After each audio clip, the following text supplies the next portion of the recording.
So this plant that I have here is called Hoya pachyclada, and this is something that I've had for a little less than 2 years, and I just got it from a cutting. But you could see that this has a much thicker, fatter leaf, and pachy actually denotes that it has a little bit of thickness to it. So that's what it's referring to in the species name here.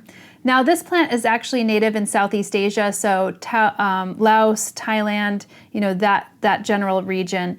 And I like how thick this plant is, because sometimes you see Hoyas and they have a little bit more delicate leaves.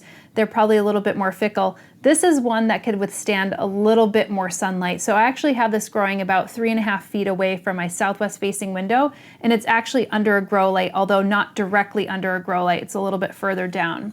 Now you could actually see that I have this growing in a much more kind of barky mixture, and this is one that is going to want to have a lot more drainage, because as you could see, this plant has a succulency and a thickness that's not going to need a tremendous amount of water. You don't want to have water sitting in here because it's just probably going to rot the plant out.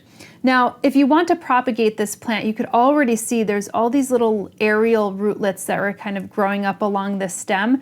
If you wanted to actually cut that and then propagate it again, make sure that you have a leaf, like 1 or 2 nodes on. It's always a little bit more helpful when you actually could have a couple leaves on in order to be able to grow pretty well.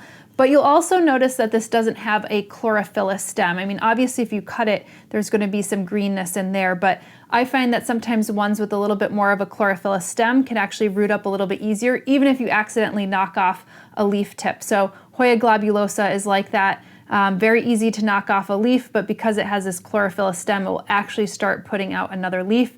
You just have to be a little bit more patient with it. Now, as far as fertilizing this goes, on a biweekly basis during the spring and summer months, you could get away with a well-balanced fertilizer like a 1-1-1 or a 10-10-10 if you're going the organic or more synthetic route.